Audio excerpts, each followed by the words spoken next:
Naiz eta halako hondakinei buruz estatuan den legediak ez digun eragiten egunean atzematen den kopuru urria dela eta, argi dugu guztiz interesgarria dela hondakinok era egokian kontatzea.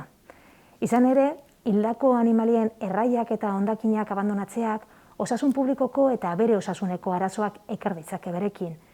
Eta animalien hondakinez libratzeko errefusaren edukiontzira botatzeak oker egina, arazo larriak eragiten ditzake tratamendu mekaniko eta biologikorako instalazioan kusukarraren agerraldiarekin gertatu zen moduan.